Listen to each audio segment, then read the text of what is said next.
the wearing of the headscarf for the women. This seems to have become so major, a major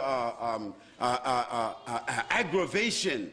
Why should women who want to wear a veil, why should this have been such a source of aggravation today? Why is that? I don't understand it. I mean, if a naked woman walked in this room here, meaning wearing a bikini or a G-string, she would have the right to just walk just like anybody else. If a woman came down here and she was wearing a G-string and walked right across here and went back upstairs and came down, matter of fact, there was 2 or 3 of them, we would be like, whoa. What's going on here? But we couldn't say anything because it is accepted in the society for a woman to wear this in public. And there are some beaches in this country and some places in this country where you got some people call themselves naturalists. You know what they are. I don't have to tell you. That is, they believe that they should just walk around all the time naked. Now that we can't make a judgment call because according to legislation, the naturalists have a right. There's a man that was running across the whole UK for 3 months. Can you imagine that? 3 months with nothing but a hat and a pair of boots on. I mean, he's running. Can you imagine a man running through a village?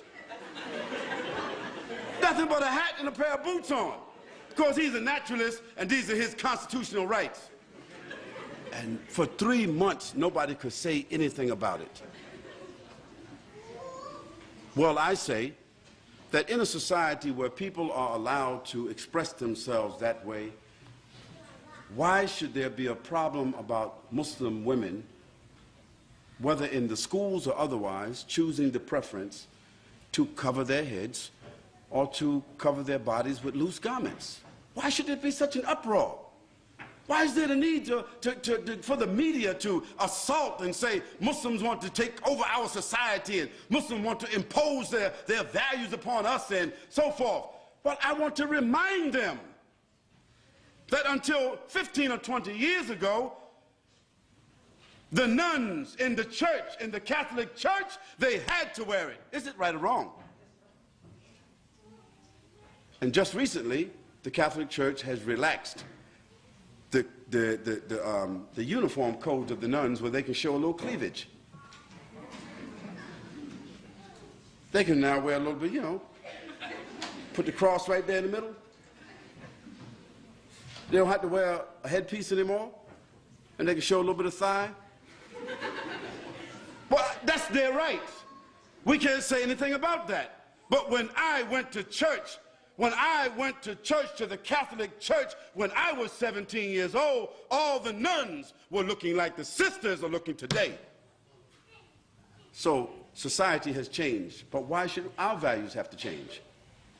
Those Muslim ladies who want to wear the full scarf and want to wear loose clothing, they're doing so because God said so, not because their husband said so, not because they're Arabs or Indonesians or Malaysians or Africans. No, they're doing it because God says so. So if our religion, which is the same religion of Moses and Abraham and David and Solomon and Jesus and John the Baptist, if we have the same religion as all of those prophets, and we are all monotheistic people basically, Christians and Jews and Muslims, taking our sources from the same, taking our scripture from the same sources, and we can see in the history of our religions that women dress this way consistently, then why is it an aberration because our women want to wear that today?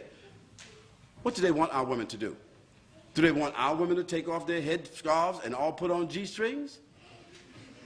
Would that be sad? Or now y'all all the same, now it's okay. No, we say it's not okay. And we say, as Muslims, we have the right to preserve what we consider to be decent and dignified clothing and apparel and appearance. And we think that we are fortifying. We think that we are making a good moral contribution. We think that we are doing something that will support the morals, the principles, and the status of women in this society. We say that's what we think we're doing. And do we have the constitutional right to make what we consider to be a moral contribution to the fiber of this society based upon our religion? Of course we do. And we don't have to apologize. And if somebody wants to know, if we are unable to explain, we do not have to explain.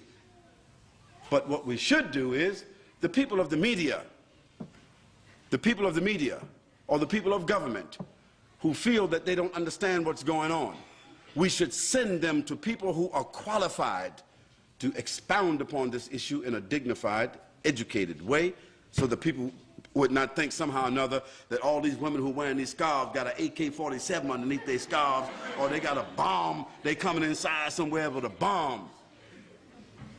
You know, stereotypes.